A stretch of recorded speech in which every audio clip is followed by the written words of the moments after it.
Good morning, brothers and sisters. Muli si Brother Chito na mag-atid sa inyo ng mabuting balita ng kaligtasan, ang mabuting balita ng Panginoong Hesus. Purihin natin ang Diyos, purihin natin ang Panginoong Hesus. Saan man kayo naroroon sa apat na sulok ng daigdig na ito, kayo man po ay mga OFW or mga naninirahan na po dyan sa ibang bansa, at dito naman po sa Pilipinas, sa apat na sulok ng Pilipinas. Samot dalangin ko, sumainyo ang pagpapala ng Diyos Ama, Diyos Anak, at ng Espiritu Santo. Sumainyo ang kapayapaan ng Panginoong Hesus.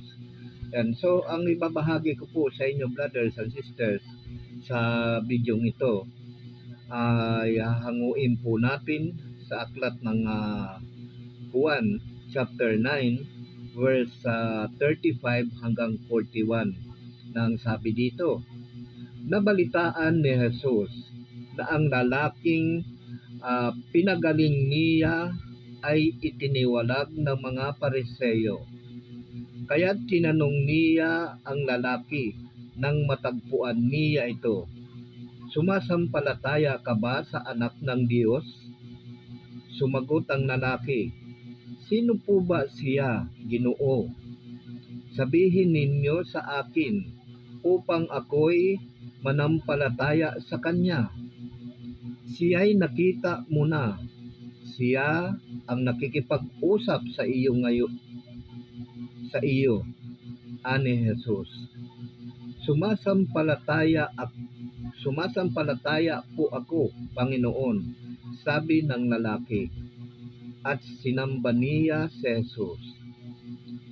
Sinabi pa ni Jesus, isang kahatulan sa sanlibutan ang pagparito ko upang makakita ang mga bulag at mabulag ang mga nakakikita.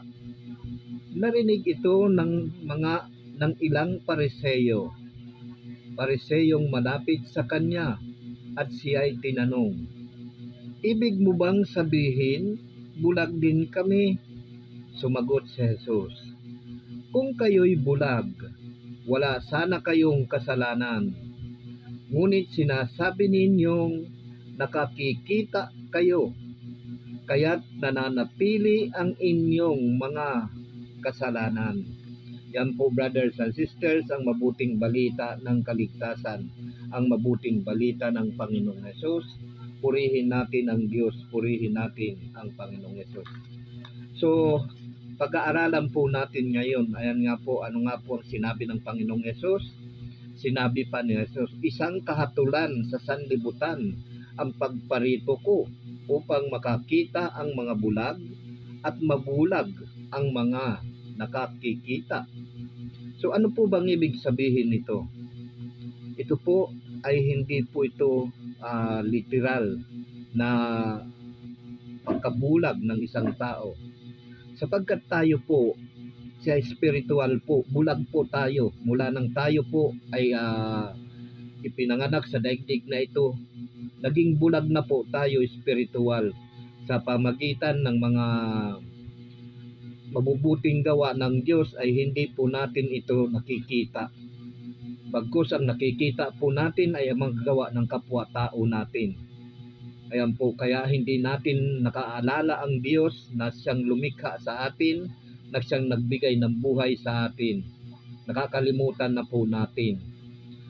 Kaya nga sabi nga dito, narinig ito ng ilang Pariseo malapit sa kanya, at siya'y tinanong, ibig mo ba sabihin bulag din kami? Kaya sinagot, kung kayo'y bulag, wala sana kayong kasalanan. Ngunit sinasabi ninyong nakakikita kayo, kaya't nananatili ang inyong mga kasalanan. Ayan po. Sapagkat mula pa po sa lumang tipan, ay sinabi na po ito ng isang propeta. Sa pamagitan ng propetang ito, ipinahayag ng Diyos kung ano po ang mangyayari sa mga tao. Sapagkat nagumon na po sa kasalanan ang lahat ng tao. Kaya hindi na nila nakikita yung kabutihan na ginagawa sa kanila ng Diyos.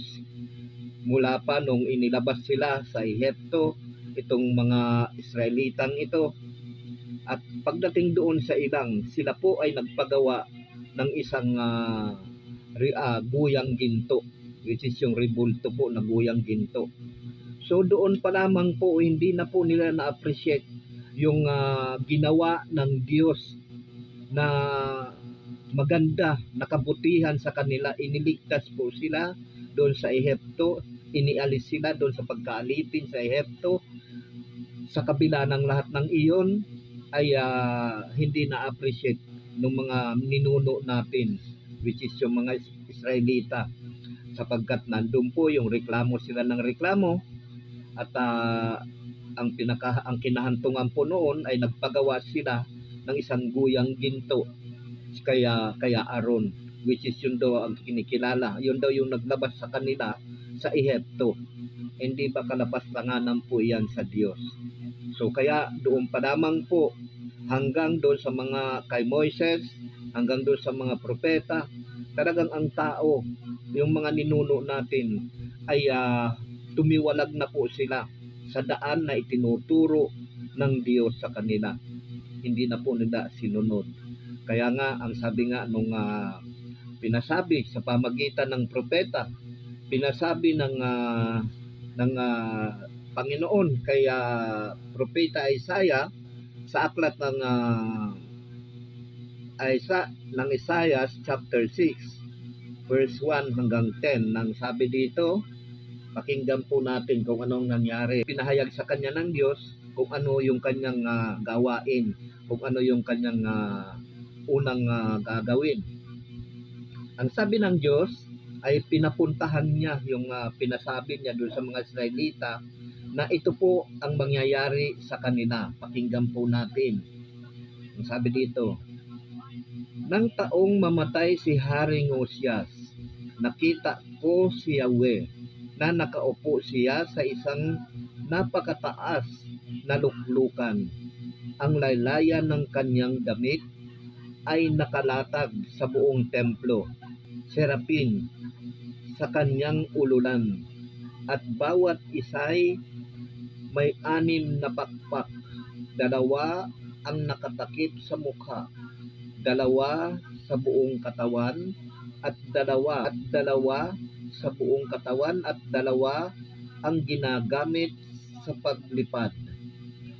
Wala silang tigil ng kasasabi sa isa't isa ng ganito, banal, banal si Yahweh na makapangyarihan. Ang kanyang kaniningay laganap sa sanlibutan. Sa lakas ng kanilang tinig ay nayanig ang pundasyon ng templo, at ang loob nito'y napuno ng usok. Sinabi ko, kawawa ako, marumi ang aking labi, at naninirahan sa piling ng mga taong marumi rin ang labi.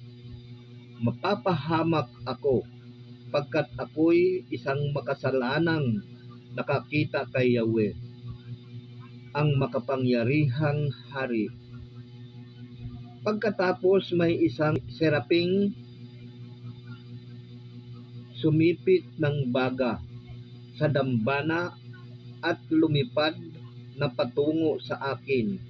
Ang baga ay idiniit sa aking mga labi at sinabi, wala ka ng sala. Napawi na ang mga kasalanan mo. Narinig ko ang tinig ni Yahweh. Sino ang aking ippapadala? Sino ang aming susuguin? Sumagot ako, narito po ako. Ako ang isugo ninyo. Sinabi niya, humayo ka. Sabihin mo sa mga tao, makinig man kayo ng makinig, ay hindi kayo makauunawa. Tumingin man kayo ng tumingin, ay hindi kayo makakikita. Papurulin mo ang kanilang isip. Bulagin mo sila para hindi makakita. Gawin mo silang bingi para hindi makarinig o makaunawa. Baka sila'y magbalik loob at pagagalingin ko. So yan po, brothers and sisters, ang nangyari sa mga tao noon. Sinabi ng Diyos na gawin mo silang bingi, gawin mo silang bulag, papurulin mo ang kanilang mga isip upang hindi makaunawa. Kaya hanggang ngayon po, dala-dala po natin iyan. Nakala lang po natin yung ating nauunawaan ay salita po ng Diyos. Hindi po yan salita ng Diyos. Yan po ay mga aral ng tao. Yan po ang katotohanan po niyan. Hindi po yan aral ng Diyos, sapagkat naligaw na nga po tayo. Kaya nung sinabi ng Panginoon, Diyos Ama, na ito ang gawin mo sa kanila, sabi doon sa sinasabi ni Propeta Isaiah, bulagin mo sila upang hindi makakita.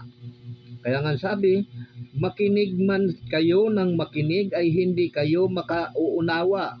Tumingin man kayo ng tumingin ay hindi kayo makakikita. Papurulin mo ang kanilang isip. Bulagin mo sila para hindi makakita.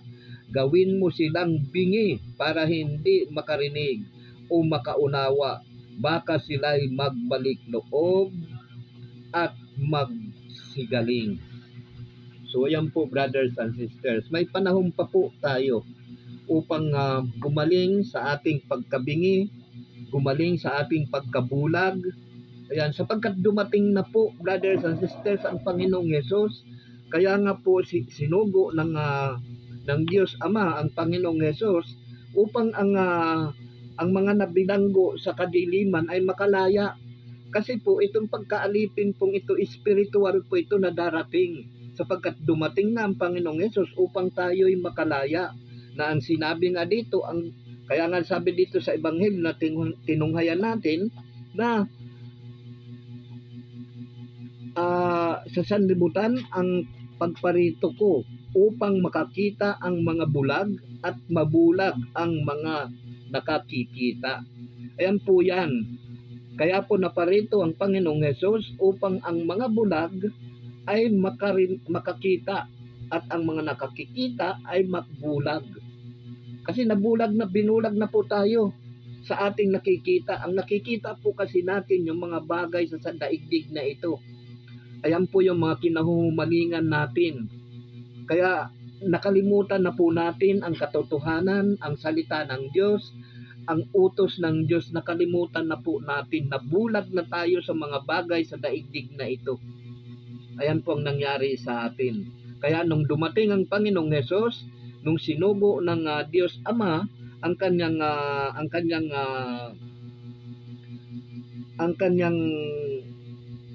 lingkod upang tayo'y makalaya sa bilanggo ng pagkabilanggo sa kadiliman at makakita po tayo. Pakinggan natin dito sa sa aklat pa rin ng Isaiah chapter 42 verse 6 hanggang 9. Ang sabi dito, ako si Yahweh, tumawag sa iyo.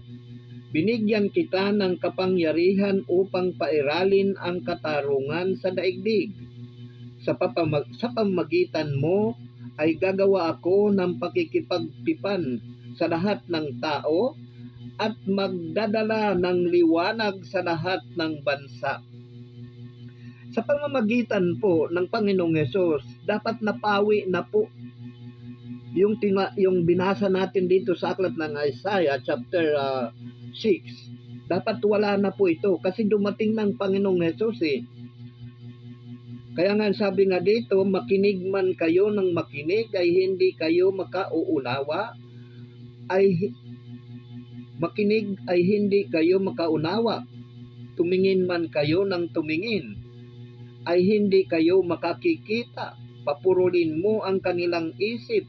Bulagin mo sila para hindi makakita. Gawin mo silang bingi para hindi makarinig o makaunawa. Baka sila'y magbalik loob at magsigaling.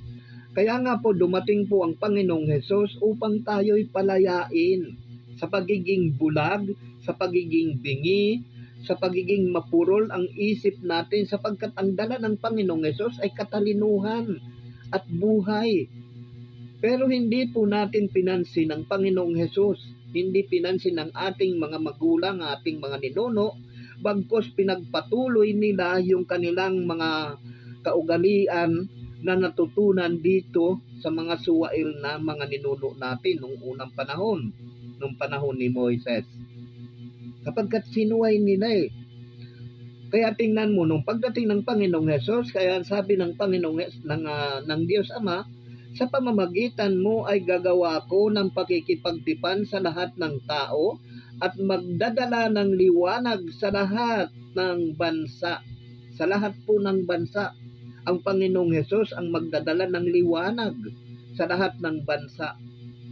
Tuloy, ikaw ang magpapadilat sa mga bulag at magpapalaya sa mga bilanggo ng kadiliman. Akong si Yahweh lamang ang iyong Diyos.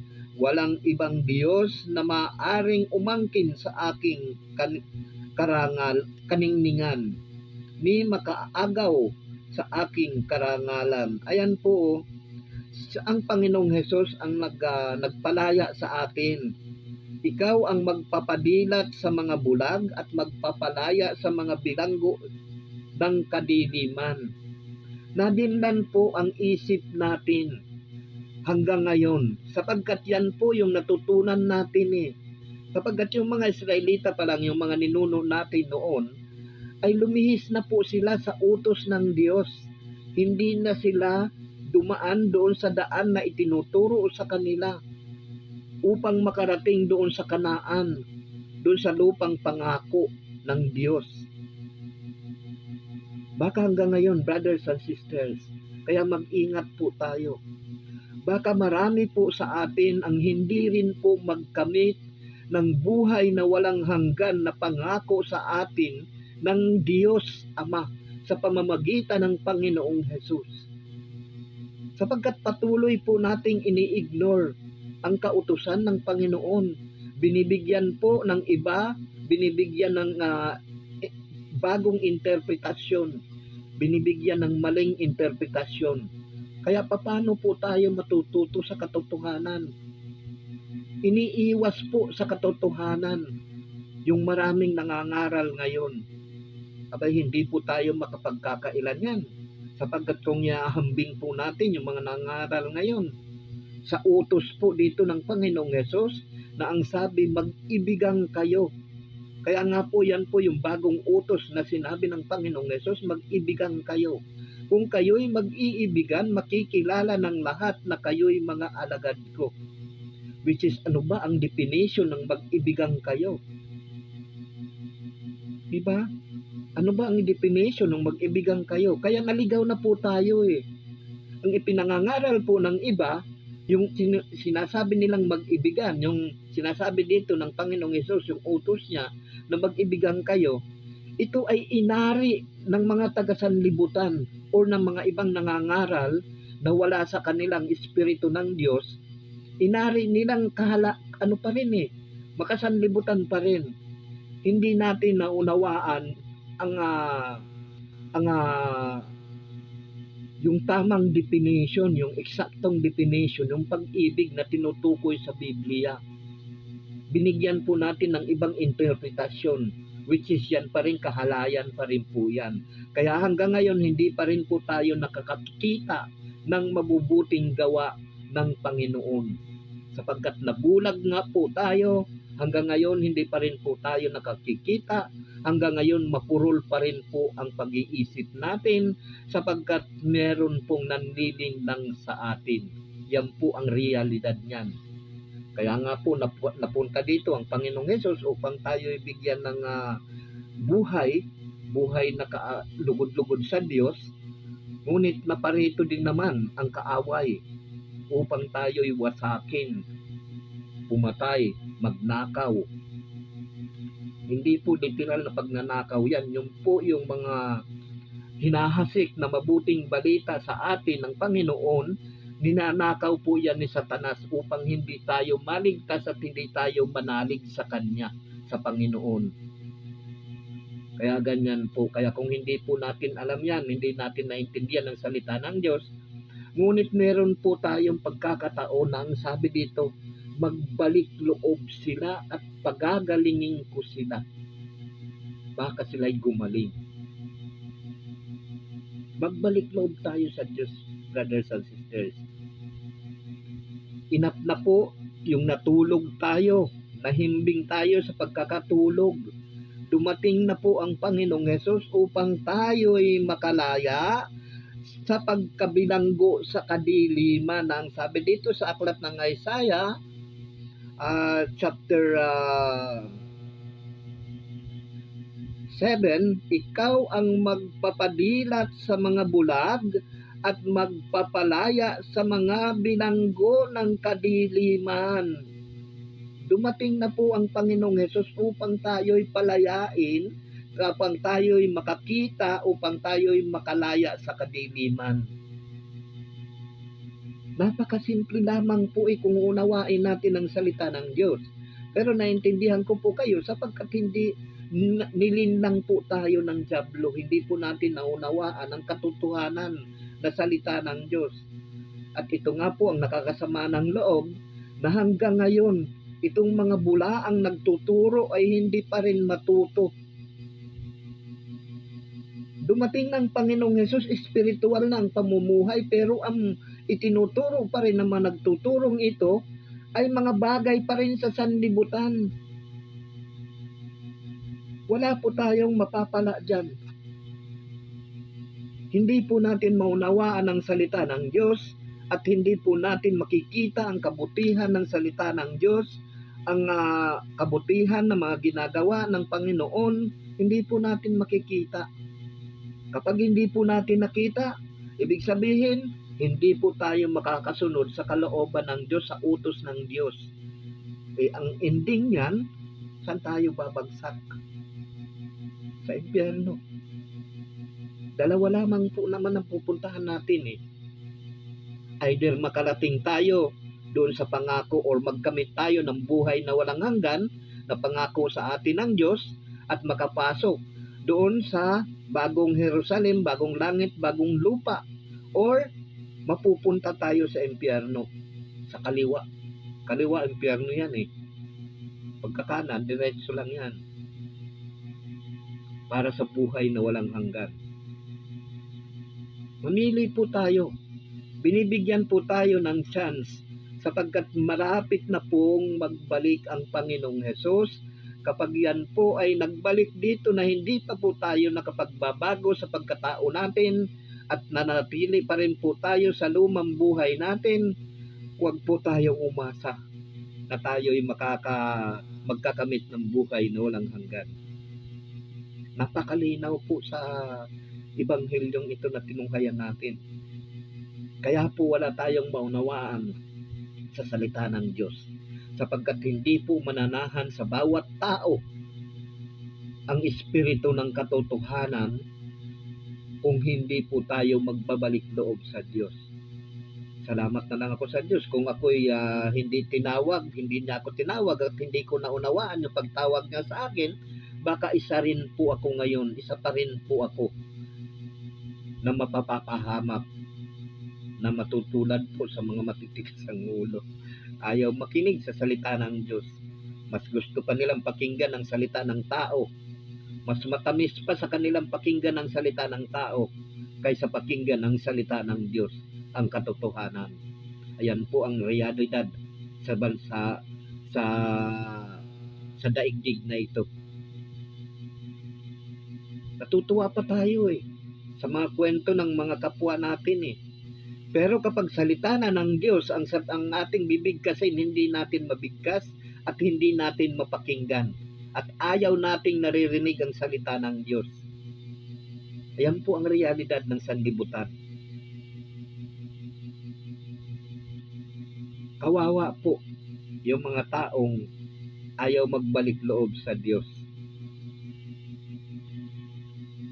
Sabagay, hindi po namimilit ang salita ng Diyos. Kaya nga ginawa po ng Panginoong Hesus ay talinghaga ang kanyang pananalita nung siya ay nung siya ay nangangaral. Nang sabi nga dito, ang layunin ng talinghaga, pakinggan natin dito sa aklat ng Mateo, chapter 13, 10 hanggang 7. Kaya po ginawa ng Panginoong Hesus, ibig sabihin po, ang salita ng Diyos ay hindi namimilit. Ang Diyos ay hindi namimilit na mapakinggan ninyo ang salita niya, sapagkat alam naman ng Diyos kung sino talaga ang para sa Kanya. Sapagkat ang para sa Diyos ay nakikinig sa salita ng Diyos. Ngunit kung ikaw ay hindi sa Diyos, pag-aaksayahan mo ba ng panahon? Halimbawa, ikaw ba inanyayahan ka pumunta sa kasalan? Siyempre, tatanungin mo, ano bang handa ng kasalan? Diba? Ngayon, pagka sinabi, mga ano lang, mga nilagang talong, inihaw na tuyo, ikaw ba, mag-aaksayahan mo pa ba yung puntahan? Diba? Kahit sa bahay, pwede kang mag-ihaw ng tuyo, pwede kang maglaga ng talong. Pero kapag sinabi na may litson, yun na, ang bilis. So, ganyan din po tayo. Ganyan din po, kapag hindi po natin naunawaan ang salita ng Diyos, talagang hindi natin pakikinggan. Dahil ang makikinig lamang po nito ay ang nakakaunawa at pinananahanan ng Espiritu ng katotohanan. Kaya nga po dinaan ng Panginoong Hesus ang kanyang pangangaral sa atin na talinghaga, sapagkat ang sabi niya dito, lumapit ang mga alagad at tinanong si Hesus, bakit po ninyo dinadaan sa talinghaga ang inyong pagsasalita sa kanila? Sumagot siya, ipinagkaloob sa inyo na malaman ang mga lihim tungkol sa paghahari ng Diyos, ngunit hindi ito ipinagkaloob sa kanila. Ayan po, talagang may mga tao na pinagkalooban na malaman ang lihim ng paghahari ng Diyos. Kaya nga sa iba, idinaan sa pamamagitan ng talinghagang pananalita upang, nang sabi ito,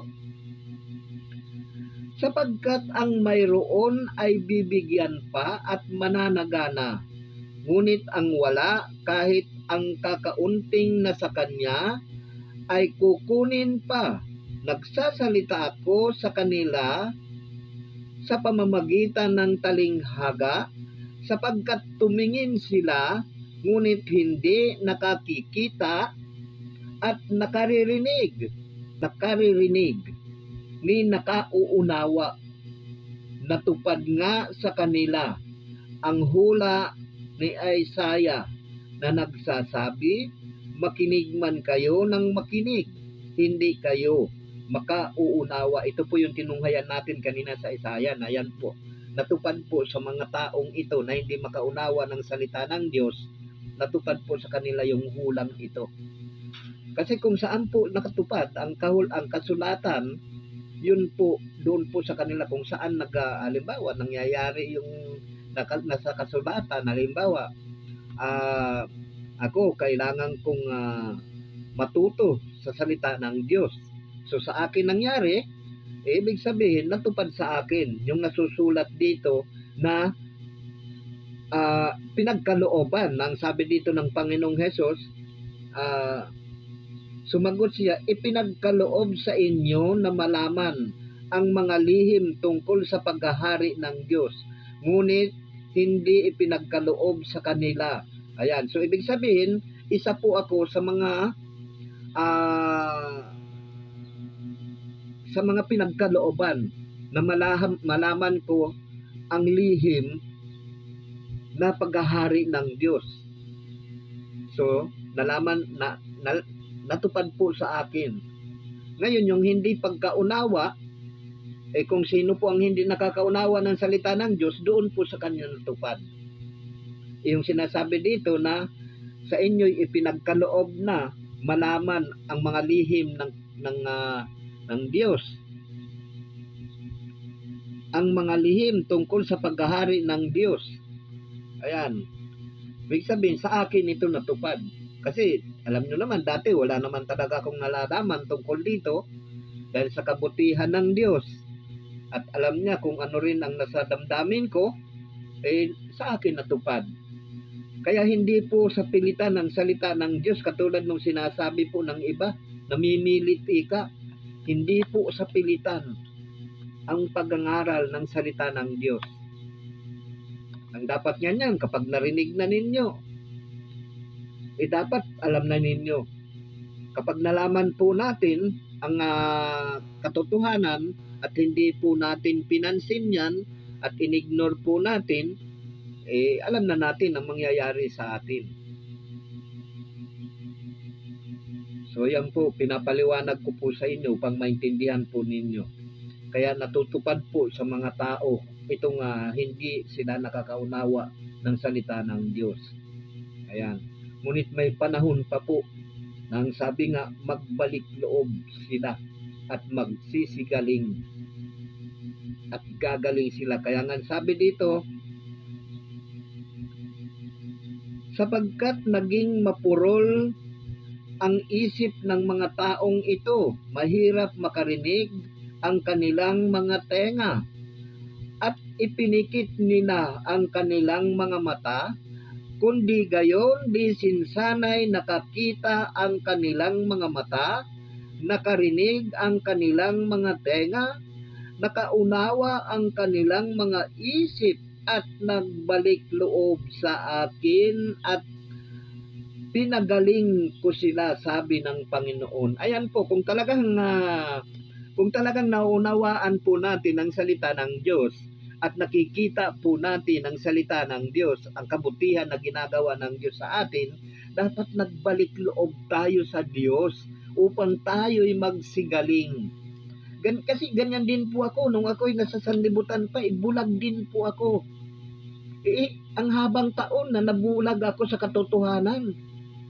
Pero mo yan, mula nang ako'y nagkaroon ng isip, o taon ng, sabi na natin, mga 7, meron na akong nasa medyo tama ng pag-iisip hanggang 10. O ayan, pero mo 10, sabi na natin 10. Tapos, kailan lang ako nagkaroon ng, kailan lang ako na nakawala, nakalaya sa kadiliman.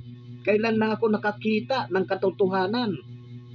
Kailan lang? 2021, after pandemic. Or hindi pa, pandemic pa yata yun kasagsagan ng pandemic, 2000. So ibig sabihin, ilang taon yan na nabulag ako. Mula, sabihin na natin, 10 years old ako, 10 years old, na nabulag ako sa katotohanan. Ayan pong ibig pong sabihin niya, nabulag tayo sa katotohanan. Kasi nga po, yung pinaniniwalaan natin, nakala natin aral ng Diyos, nakala natin salita ng Diyos na pinangangaral sa atin, yun pala utos ng tao, aral ng tao. Yan po yung naririnig ko noon Nagpasalamat ako sa Diyos at nahibalik yung paningin ko. Gigits po ninyo. Ganyan po tayong lahat. Lahat po Although hindi naman lahat, hindi ko sasabihin, sorry, hindi po lahat, meron po siguro mga 1%. Kasi sabi nga ng Diyos hindi naman lahat na yung talagang nagtira nga ang Diyos, which is ito po yung kanyang mga hinirang. Mga ilan-ilan lang. Ewan ko kung may 1%. Kaya tingnan nyo, pagka may 100 na nagkakausap-usap, pag-usapan ng salita ng Diyos, maaring may isa mag-agree doon or dalawa. Ganyan po tayo. Nakala natin, yung ating mga naririnig noon, mula pa sa ating mga ninuno, ay salita ng Diyos na akala natin ay katotohanan. Akala natin enough na para tayo'y makapasok or magkamit ng buhay na walang hanggan na pangako sa atin ng Diyos. Is not enough. Mga brothers and sisters, kailangan muna natin magbalik loob sa Diyos na ang sabi nga dito, pakinggan po kung di gayon di sinsanay nakakita ang kanilang mga mata, nakarinig ang kanilang mga tenga, nakaunawa ang kanilang mga isip at nagbalik loob sa akin at pinagaling ko sila, sabi ng Panginoon. Yan po ang dahilan. Kaya hindi po tayo nakapagbabalik loob, hindi po natin nauunawa ng salita ng Diyos pagkat hindi pa po tayo nagbabalik loob sa Diyos. Dahil kung nakikita po natin ang kabutihan ng Diyos, kung nakikita, naririnig po natin ang salita ng Diyos, ang mabuting balita ng Panginoon, edi si sana'y nagbalik loob na tayo sa Diyos sapagkat ang mabuting balita na sinasabi po sa atin ang buhay na walang hanggan. Buhay na walang hanggan, yan po yung daladala ng Panginoong Hesus na hindi po nabanggit doon sa lumang tipan. Kaya nga sabi doon sa aklat ng Isaiah, chapter 42, verse 9, mga bagong bagay ang isasaysay ko ngayon bago pa mangyari. Sa pamamagitan ng Panginoong Hesus, isinaysay ng Diyos Ama ang mga bagong bagay, which is spiritual na po ngayon dapat. Pero ano ang ginagawa ng mga ibang nangangaral?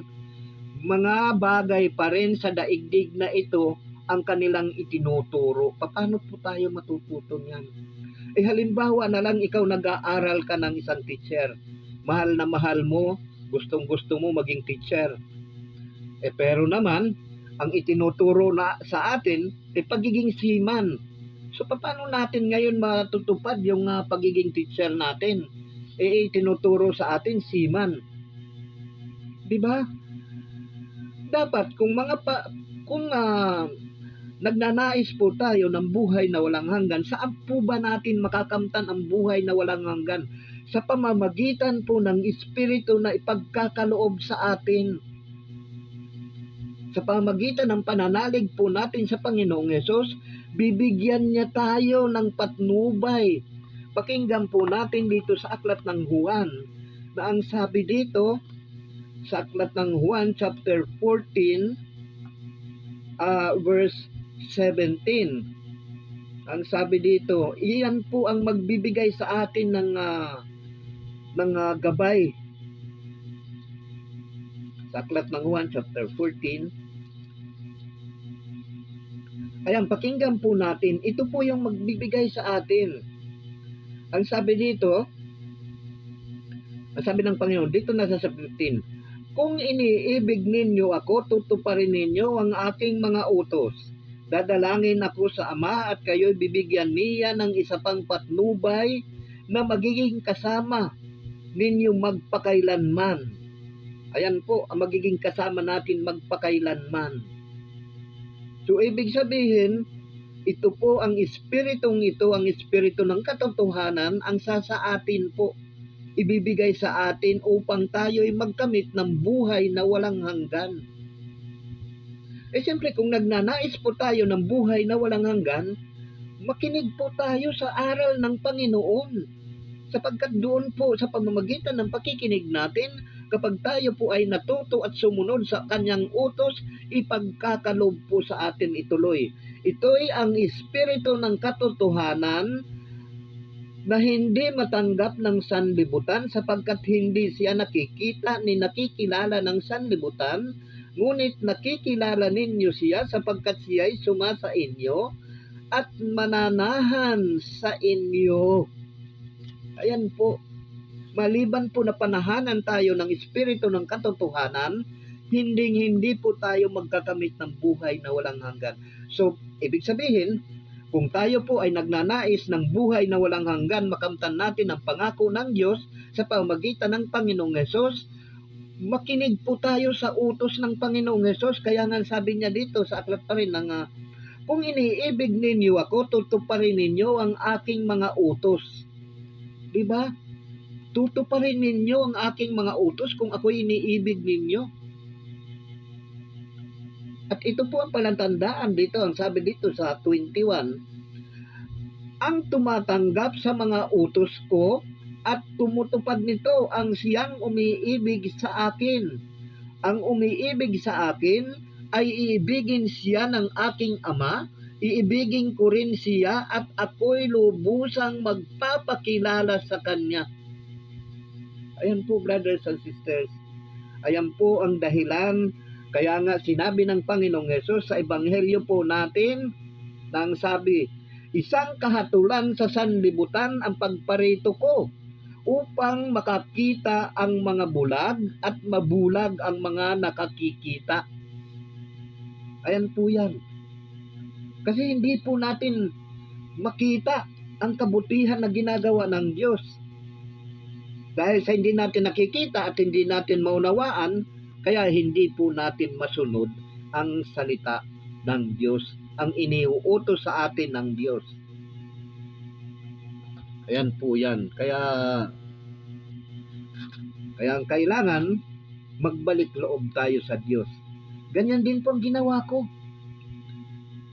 Nung ako'y tawagin, hindi naman pwedeng hindi ako magbabalik loob. Kailangan po pagsisihan natin yung mga kasalanan natin.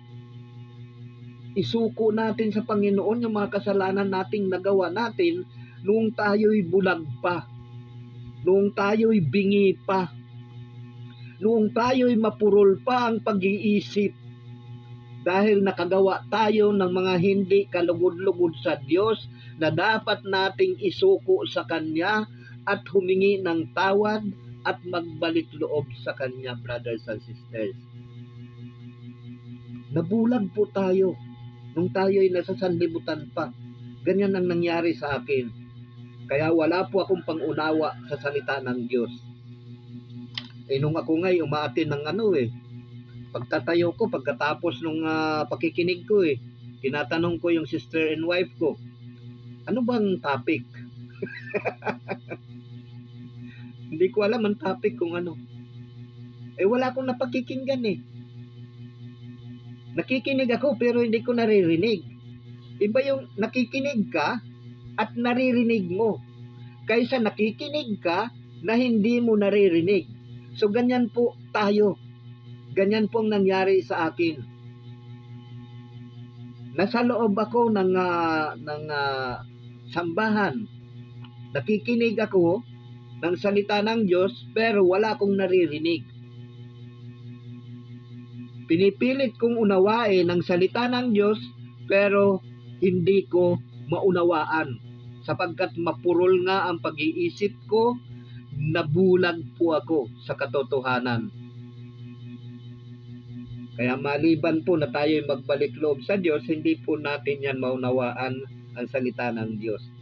Kawawa po kayo, brothers and sisters, lalo na hanggang ngayon na nanatili sa mga ganyan. Kawawa po kayo. Wala po tayong patutunguhan. Mananatili tayong ganyan. Kaya nga sabi nga, dapat magbalik loob tayo. Kaya sabi ng Panginoong Hesus. Kaya paalala ko po sa inyo mga kapatid, dapat magbalik loob tayo sa Diyos. At kapag tayo po ay humingi sa Diyos, dapat huwag po natin ihingiin yung mga bagay sa daigdig na ito. Huwag po natin ihingiin yung mga bagay na makasanlibutan. Humingi po tayo sa Diyos at ipagkakaloob niya yan. Ano man ang ating hingiin, ipagkakaloob, pakinggan natin, ipagkakaloob niya sa atin ang Espiritu.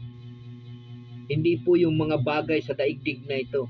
Hindi po yung mga bagay na kinahumalingan po natin. Pakinggan po natin sa aklat ng Lucas, chapter 11, verse 13. Kung kayong masasama, ay marunong magbigay ng mabubuting bagay sa inyong anak. Gaano pa kaya ang inyong amang nasa langit? Ibibigay sa inyo ang Espiritu Santo sa mga humihingi sa Kanya. Hingiin po natin. Ipagkakaloob po sa atin yan. Hindi yung mga bagay sa daigdig na ito.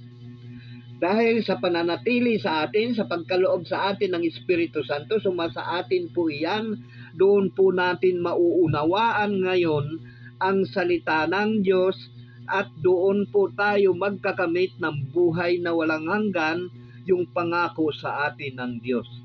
Kapagkat alam naman na natin, kapag tayo po ay pinagkalooban ng Espiritu, ng Diyos, Espiritu Santo, ay mauunawaan na po natin ang salita ng Diyos.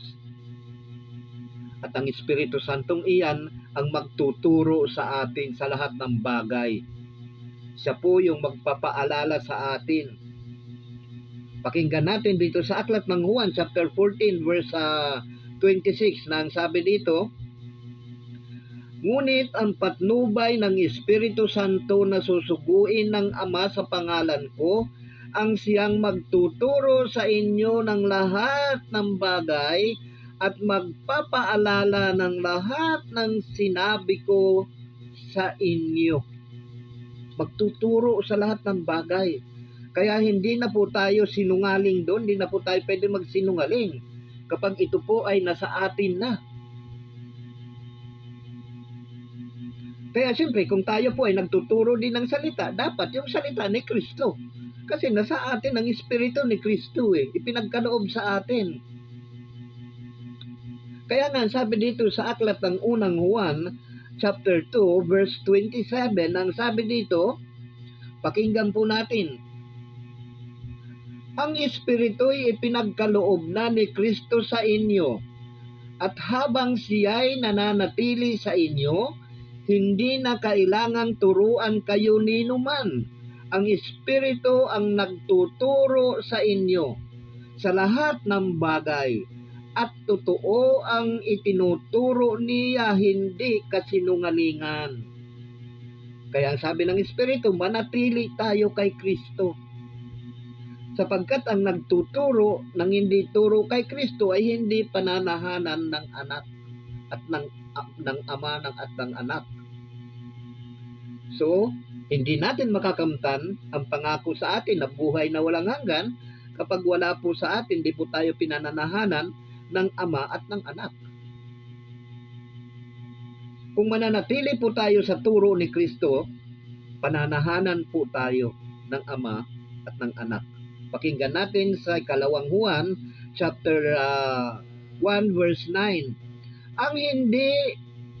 Ang nananatili sa turo ni Kristo, kundi nagdaragdag dito, ay hindi pinananahanan ng Diyos. Sino mang nananatili sa turo ni Kristo ay pinananahanan ng Ama at ng Anak. Pinananahanan. Kaya manatili po tayo sa turo ni Kristo. Abay, nagturo ba si Kristo ng mga bagay dito sa lupa? Hindi. Hindi siya nagturo. Kaya doon po natin malalaman yung dapat natin pakinggan, yung nagtuturo ng mga bagay dito sa lupa. Hanggang sa matapos yung kanyang gawain puro mga bagay sa lupa ito So doon po natin makikilala ang pinananahanan ng Diyos Ama at ng Diyos Anak, yung hindi nananatili sa turo ni Kristo. Mananatili po tayong bulag kapag hindi po tayo magbago, hindi po tayo lumihis sa mga ganyan. Sapagkat ang Espiritu ang magbibigay sa atin ng buhay, sa pamagitan ni Kristo, ipagkakaloob sa atin ng Ama ang Espiritu na dapat para sa atin. Kapag yan po ay nasa atin na, ang dapat itinuturo po natin sa ating mga kapatid ay turo ni Kristo, hindi turo ng tao. So mag-isip na po tayo mga brothers and sisters. So sana po ay nagdulot po sa atin ng panibagong buhay itong mabuting balitang ito. At sana loobin pa ng Panginoon na makapaghatid pa rin po ako sa inyo ng mabuting balita ng kaligtasan, mabuting balita ng Panginoon, upang nang sa ganon ay yung mga hinahanap ko na mga nawawalang tupa ng sambahayan ng Israel ay mahanap po. So yan lamang po, brothers and sisters.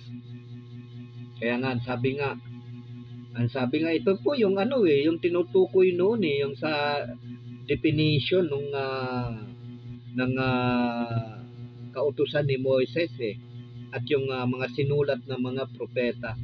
Napakaiksi lamang po. Ang sabi lang dito ng Panginoong Hesus sa aklat ng Mateo chapter 7 verse 12, kaya gawin ninyo sa inyong kapwa ang ibig ninyong gawin nila sa inyo. Ito ang kahulugan ng kautusan ni Moises at ng turo ng mga propeta. Yan po yung definition nung kautusan ni Moises at yung turo ng yung mga sinulat ng mga propeta. Yan po yung definition noon nung lumang tipan. Ngayon, ang definition naman ng sinasabi ng Panginoong Hesus na pag-ibig, ang sabi ng Panginoong Hesus, isang utos, isang bagong utos ang iniiwan ko ngayon, mag-ibigan kayo. Kung kayo'y mag-iibigan, malalaman ng sanlibutan ito, malalaman ng sanlibutan na kayo'y mga alagad ko, or malalaman ng lahat na kayo'y mga alagad ko. Mag-ibigan kayo. Ang definition po ng pag-ibig na tinutukoy dito ng Panginoong Hesus ay manatili sa aral ni Kristo. Yan po ang definition niyan. Ayan. Mamuhay ayon sa mga utos ng Diyos. Yan po ang definition ng bagong tipan. Which is nakalagay doon, bagong utos, mag-ibigan kayo. Kaya nga yung mga hindi pinananahanan ng Espiritu ng Panginoon ay iba pong aral. Iniaaral nila yung mga bagay pa rin sa sanlibutan ito. Ang definition po nung mag-ibigan kayo manatili kayo, sabi dito, mamuhay ayon sa mga utos ng Diyos. Mamuhay ayon sa mga utos ng Diyos. Yan po ang definition nung tinutukoy ng Panginoong Hesus sa aklat ng Juan na mag-ibigan kayo. Kung kayo'y mag-iibigan, malalaman ng lahat na kayo'y mga alagad ko. O ano pag-ibig sabihin, mga alagad ko? Magiging alagad ka ba kung hindi ka sumusunod sa utos ng Panginoon mo? Di ba? So kaya ang definition ng pag-ibig na iyon, mag-ibigan kayo, which is mamuhay ayon sa turo or ayon sa mga utos ng Diyos. Yan po ang definition ng bagong tipan. Yung lumang tipan naman, ayan po yung nasa aklat ng Mateo 7:12. Kaya gawin ninyo sa inyong kapwa ang ibig ninyong gawin nila sa iyo. Ito ang kahulugan ng kautusan ni Moises at mga tinuro ng mga propeta. Yan po yung kahulugan.